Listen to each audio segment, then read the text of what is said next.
What do you think every leader should know about leadership? Well, it's a great question. I mean, we have a company, it's a small company, the executive team, we've been thinking about that. So as the next generation or the next group of leaders comes up on our company, what should they know? And I don't know, I borrow several models from people. I think the whole Simon Sinek approach of really understanding the why behind a business and being able to translate that into a how you're going to do that, and then what it is you do. I think that's really essential. In the book Good to Great, Jim Collins talks about the hedgehog, which is another, in a way, tangible, another expression, believe it or not, of the same thing Simon Sinek is talking about. He says that you need to have something you're passionate about, something that you're going to be best in the world at. And the world could be just the Bay Area or, your block. But the point is you're passionate about it. You're going to be great at doing it. And then that it has an economic engine. And so whether it's the golden circle or whether it's the hedgehog, asking people to talk about that, express that in terms of your own business is not easy. I find that people, they'll quickly talk about, oh, we're a bank. This is what we do. We have great people, great products, great mission. But that isn't what, as a leader, you really need to be able to address that higher level of passion or purpose. That is what drives a strategy really just being a theory of change or how you're going to get ahead. And then ultimately that turns into an economic model. So understanding that about your own business as a leader, I would say is foundational to start with.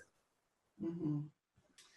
And in, let's say, 2 or 3 decades from now, let's say 4 or 5 decades from now, what do you want to say your impact on the planet has been? You talking about the business or me personally? You personally. Your why. How do you want to leave? Like, one of the reasons for my book is I have 2 boys, and I didn't want them growing up in a disengaged world. Well, I think it kind of relates back in a way to the question about, I guess what I was saying really about purpose. And if I think about myself, in the end, I would say that really what I try to do with people and companies, or really in any situation, I'm always about getting clarity about truth. I don't mean truth necessarily with a capital T, but just truth about the situation, or truth about the challenge, truth about the product or the mission. But I really want to help people get clear about truth and how they're going to move there, whether that's on a personal basis or on a corporate basis. So that is how I see my personal mission and therefore impact in the world, is that I hope that I help businesses, nonprofits, and people get clear about who they are, where they're going, and how they're going to get there. Nice.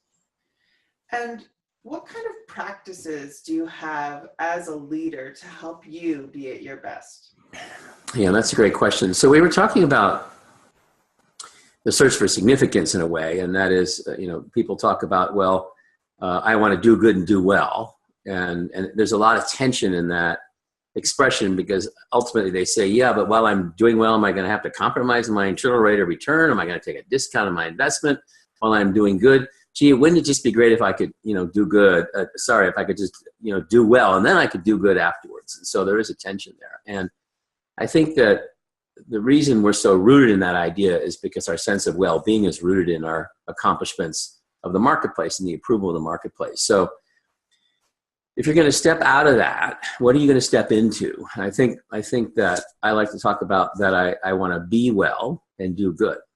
So it's about being well and doing good. So being well then is a whole different thing. And that gets to your question about practices. Being well means that my sense of well-being is not coming from my work, but it's coming from my sense of purpose, from the family I have, from the friends and the community and nature and a spiritual life. So there's a sort of a basket of things, or a confluence of things that come together that help me have a sense of well-being. And out of that, I can work. But it's not so much a competitive model as maybe a collaborative model.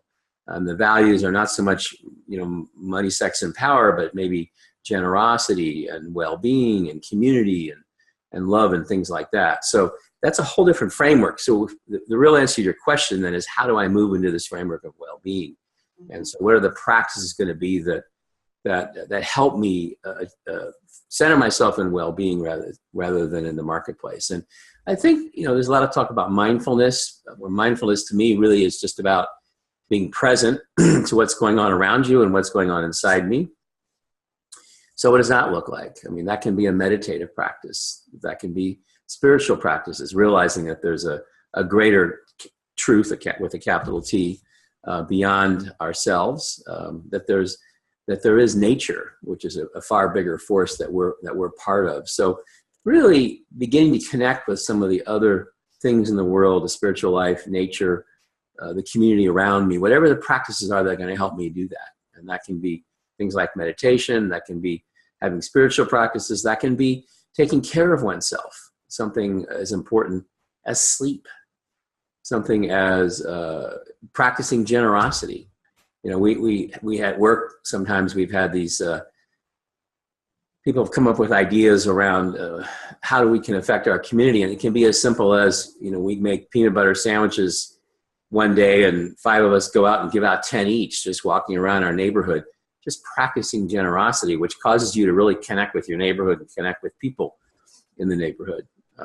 I'm a golfer, and I like to play golf by myself in nature. It's a very meditative kind of contemplative practice, and sometimes people may laugh at that, but I think we all need to find our way that we're going to slow down, connect with ourselves, nurture our inner self, whatever that's nurturing is going to look like, and then nurture the community around us. Those are various practices.